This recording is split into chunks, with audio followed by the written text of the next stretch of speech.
Morning, BookTube. Bill Ruttenberg here with the Ruttenberg Library. Come to you this Friday morning with the Friday Reads. I wanted to tell you a little bit about what's going on in my life and some incoming books this week and what I read this week and what I'm planning on reading next week. And so I hope everybody is healthy and safe and making wise decisions at home. So around here, southwest Iowa, this last week, we had a little bit of a cold snap, and the temperatures dropped in certain areas. And I am glad to say that the temperatures did not drop as much as they were predicting. They were predicting it getting down at, towards 30, 35 degrees in our area. And, for May, that's kind of cool. And I had planted the garden, and I was kind of worried about my plants getting froze out. Well, it never got past, it was in the 40s, but it never got any cooler than that. And so, or that I know of anyway. And my plants are still standing. And so I am glad to say I think we are out of the, out of the cold weather. Well, the garden should make it. And the last few days have been, pretty rainy. And so outside, we don't have a spigot on the outside of our house, so I have to bucket that water with a watering can out to the garden. And our garden's not real big, so it's not really that big a deal, but having the rain's been kind of nice. I haven't had to bucket water the last couple days, and so anyway, that's our weather report around here.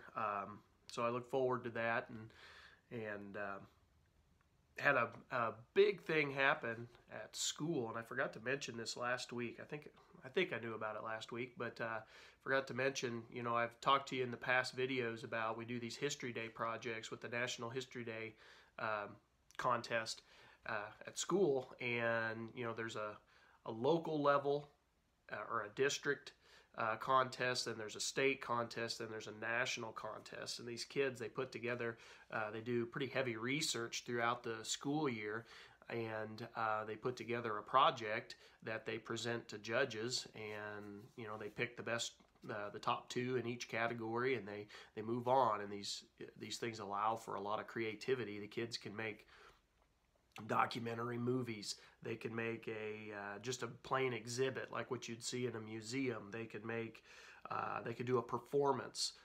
They can write a research paper. They can put together a historical website.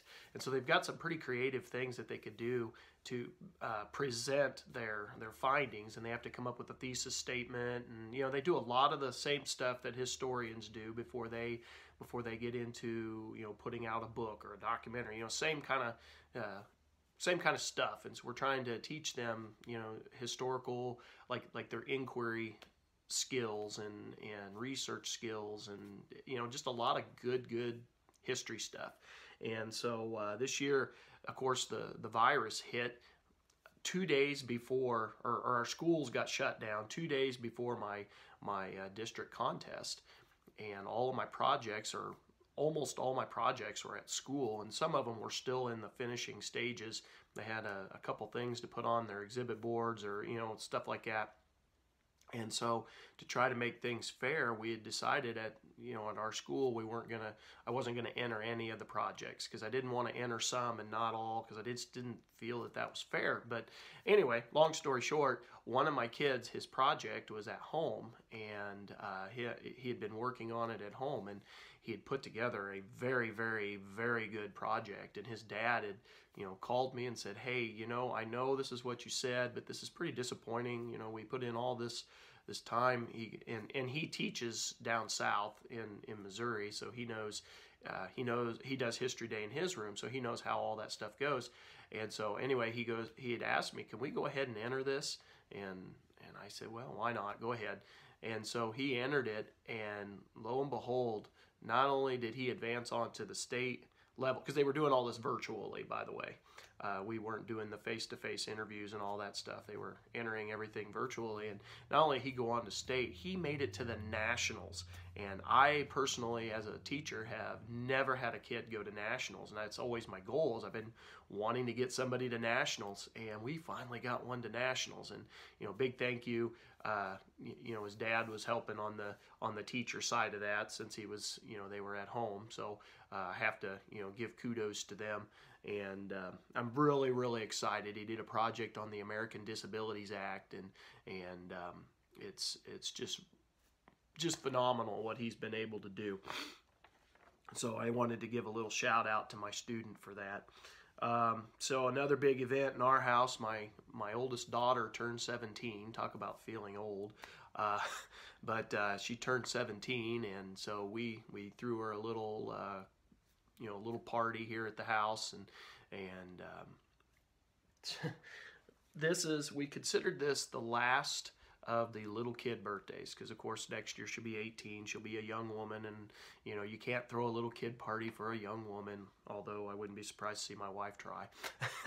But the theme, because my wife likes to do themes for the parties, for the birthday parties, she's big on birthday parties, and the theme was the Teenage Mutant Ninja Turtles. So we went old school. My daughter liked watching that back in elementary. And so we dug out an old toy, and we dug out, or my wife went and bought a new one. This was, of course, our cake topper. When my wife, or I guess she made brownies, not cake, but she made brownies and put the candles in that. And so Michelangelo was the cake topper, and we had a Leonardo out, and my wife went, and she's pretty creative. My daughter likes Mountain Dew, and so she made mutagen cans for all of us to drink at the party, and so it was a lot of fun. Our family had a lot of fun, and Crimson, under the circumstances, couldn't have a ton of friends over, obviously, but we had fun anyway. And so that was, and maybe that was bittersweet, having your daughter turn 17 and knowing she's going to be a senior next year, and I don't know how to feel about that. But so next week, last week of school, and we'll be wrapping up stuff and wrapping up grades and stuff like that. And at school, we do these I've told you about it, the personal goals. We're trying to teach kids goal setting and stuff, and so we all come up with personal goals. And my personal goal was to read 40 books during the school year. And this week I went, or no, did I hit it last week? It might have been last week I officially hit it, right at the very end of last week. But anyway, my book total is now at 42, and so that was kind of nice. I'll be able to tell the kids that, and try to encourage them to hit their goals. Let's see. Oh yeah, Instagram. So I've been telling my wife, we've been doing the videos and stuff. I'm having a lot of fun doing this, and I know I'm not real great at it, but I'm trying, and I think they've gotten better since day one. But anyway, I've been telling my wife, I think I'm going to try to branch out into another social platform. And so I started an Instagram account. And so those of you that have seen, there's a few of you out there that have seen that. I am very new, and I have no idea how it works. This is the very first week I've ever been on it, these last few days. So I got on there. I knew a few of you had accounts, and so I linked into, that first night we got it set up right before bed, and I told my wife, well, I know Peg's got one. Let's go follow her. And then I knew Steve had one, so I said, let's go follow him. And then I ended up going to bed, and then the next day I hit Mark Richardson and Alan Braswell, and I mean there's a whole bunch of them that I started clicking on. And so if you see me wanting to follow you, that's why. I'm branching out here, trying something new, trying to figure out what the kids are doing, and then just help my BookTube channel and all that kind of stuff. So be patient with me, because I am a technological moron, so just be patient with me. This week we've been with the bookshelf tours. I've been working on some of those, and I tried a new concept. I don't know that I like it. I don't know. I did the bookshelf tour, the unboxed edition. You know, I've had some of those popping up, and I've got 2 more that I've filmed, and I just don't know if I like them as well as when I'm actually sitting at the shelf, pulling them off the shelf. I wanted to incorporate those boxed up books that I've got, you know, because they're part of my collection, but I didn't know how to do it, and so I've been trying that. I don't know if you guys liked it or not. I don't know that I like them as well as at the shelf. So I have like 2 more that I'm going to upload, and then I might be done with those for a while unless I think of a different way of doing them. And then my next one, I hope to get back up into the upper room and start the shelf tours again. And with that being said, I've also been doing a lot of tags lately, and so I think I'm going to continue doing that. It's been a lot of fun because as I'm filming these, my wife let me go ahead and get an early Father's Day present, and so I've got this new tripod. And so if you've noticed, the angle of the videos has been, I tried to fix some of that, and so I like this a whole lot better than my old setup. My old setup was a little bit hodgepodge, we'll just call it that. But anyway, oh yeah. At last time I looked, I'm at 196 subscribers, which is absolutely awesome. I thank all of you who have subscribed. I think this has been a lot of fun. It's been a fun journey, and you know, I'm nearing that 200 mark. I'm kind of excited about that because I didn't know that. I didn't know how fast that would happen, or I hoped it would happen, but I didn't know if I'd ever even get to this point, or you know, who all would watch, and so it's just been a fun journey. But I'm at 196. I'm hoping maybe I can hit 200 here pretty quick, and so I'm preparing a Q&A, a 200 subscribers Q&A video. So if you have missed it, go out and find the Ask Me Questions. I'll try to put a link to that down in the description. Ask Me Questions video. If you have any questions you want to ask me about, you know, just being a booktuber, or my book reading, or you know, whatever, I'll answer those, or I'll answer them to the best of my ability. I have them all penciled out and ready to go as soon as I hit that 200 mark. I'm pretty excited about making that video. So it's kind of a you know, as I tell the kids, there's always these big days of celebration, and for me, this is a day of celebration. It's been a lot of fun. All right, so enough of me rambling about the week. Let's look at, this was my incoming book this week, and I shared it in one other video, but I had to do some fixing, so I'm going to share it again. I got The Caning, the assault that drove America to Civil War by Stephen Puleo. This was a recommendation that I'd gotten, and when I got it in the mail, it was, oh my goodness, it was torn up and stuff. So I kind of peeled the tape back from the previous owner. They tried to fix it and didn't do a very good job, whoever that was. So I peeled it back, and it didn't tear the book up too bad. I was hoping it wouldn't peel a lot of paper. It didn't peel a lot of paper as I was pulling the old tape. Retaped it, you know, and I did that video earlier this week, but that was a lot of fun. But I'm real excited to read this, but my wife has officially told me I cannot read it till Father's Day, because she got mad at me on my John Grisham book because I read it. You know, she bought it for me, and it was supposed to be she said it was supposed to be part of my Father's Day gift, and I said, no. I wanted this book before that. But anyway, I read it in a couple days, and she was like, are you kidding me? You're done with it already? So I've been told that I cannot read this until Father's Day, but I'm looking forward to it because, you know, that week of Father's Day, I probably will knock this out. But you know, and it's all about the assault on Charles Sumner. He made some comments after the bleeding Kansas, the Civil War in Kansas issue. He was talking in Congress, and he made some fairly insulting remarks to some of the people from South Carolina. And so Brooks, let's see, what's his name? Yeah, Preston Brooks. Want to make sure I got that right. Preston Brooks went in and said, you know, you've insulted my family in that speech he made, and that's an affair. You've insulted the honor of my family. And so he took that cane and just whacked and just beat the guy down. And you know, he wasn't even able to serve in Congress for a couple. Sumner was like hospitalized and was bedridden for a while and wasn't able to go back to Congress for a couple years. And so it was a pretty traumatic event. And excuse me, my kids at school always, I don't want to say enjoy, that's not the right word, but they're entertained by this, to think that United States congressmen and senators were, beating each other down with canes in the middle of Congress. And so this could be, I hope, a fun read. I'm looking forward to this. So that was my, I don't want to call it a book haul because, it was a mail haul, I guess. That was what I got this week. I read, I picked this up yesterday and read it yesterday morning. It was interesting. I don't want to call it a book because it's more of an essay, but it was by Barry Lopez. It was called The Rediscovery of North America.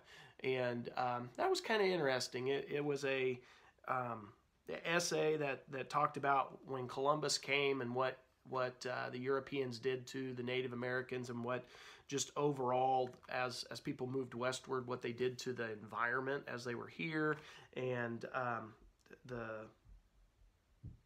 the results of that. And so anyway, he tried to put a spin on it, towards the end, that this could be fixed. This could be reversed, a little bit reversed, but it's up to you. You have to make the point of doing it. And if you don't, then you're just as bad as the guys like Christopher Columbus who originally came here. So anyway, I thought that was kind of an interesting essay. That was by Barry Lopez. So I read that. And then, of course, the big book that I finished that I'd been working on for, seems like forever, I'd been plodding through it, was Sidney Blumenthal's A Self-Made Man, the political life of Abraham Lincoln, self-made man, 1809 to 1849. Now, I put that picture up on the Instagram, and Peg made a comment because I finally finished it, and she says, "So, recommend or highly recommend?" And, for me, I think it's probably just a recommend. It was a good book, but I've been trying to figure out what to tell you about it. I wanted to do a book review initially, and I don't even know if I want to do a book review on it, just because I don't know how I feel about it. I don't know if I set my expectations too high for the book or what, but it did not meet my expectations. And I say that, but I don't mean it in a bad way. Well, of course, that's a bad way. Let me rephrase that. I say that, but it was a good book. It really was a good book. I think maybe I don't know if I just don't care for his writing style or what. But I was really looking forward to a full-length, extended, multi-volume biography on Abraham Lincoln. And the book is a lot of, and it does say the political life of, but it's a lot of the context of what's going on, which is not a bad thing. It's just not what I was expecting. He does a lot on all of the figures that are around Abraham Lincoln and the events that are, going on around him. And right from the get-go, the book really centers in on just slavery.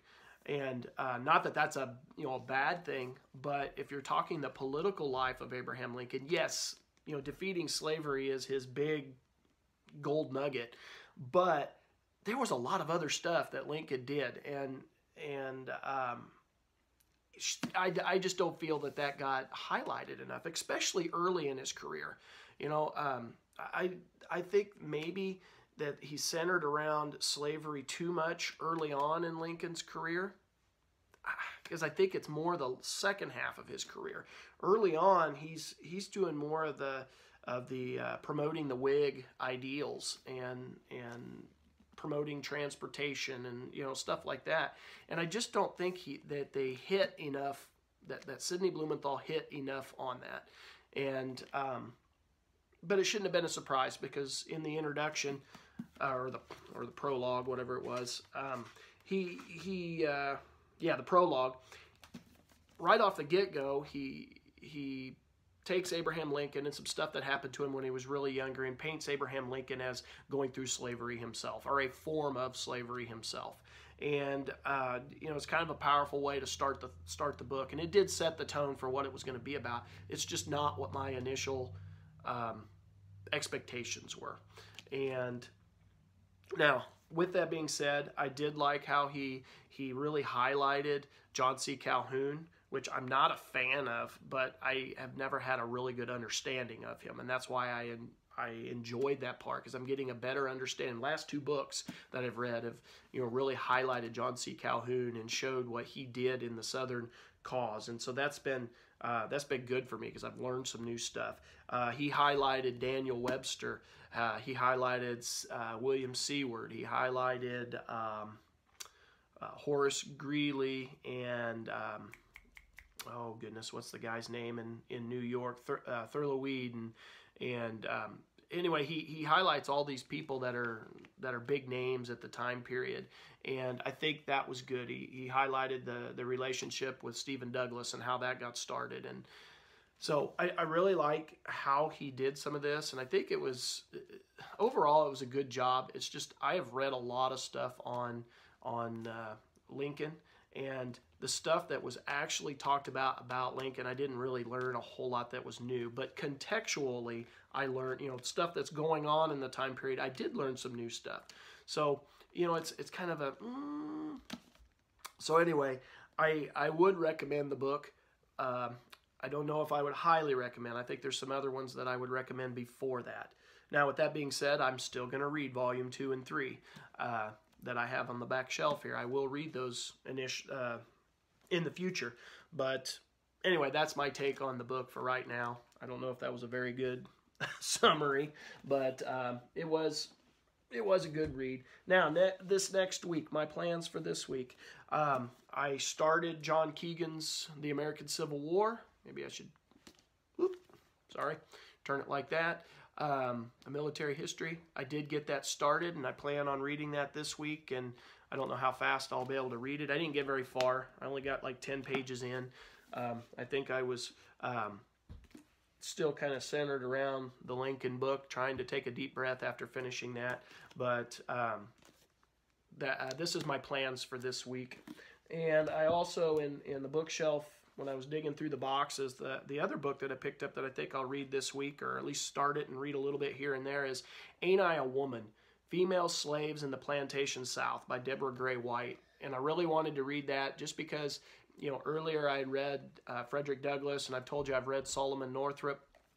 I wanted to get a female perspective, and I found that, and it's got just a history of female slavery, I think, is what it was like for females in the 1800s in the South. And so anyway, that's my plans. And then eventually, I mentioned last week, I am going to get back to James Michener. And then I have a couple biographies standing by when I finish the John Keegan book. I want to read, I have Davis's book on Stonewall Jackson, and then I have the book 1864, The Election of Lincoln, 1864. And so those are my plans. This has turned into a little bit of a longer video. I apologize for that, BookTube, but had a lot going on this week and just wanted to share. I hope that you've stuck with me, and have a good week of reading, and have a great day. Thank you for watching.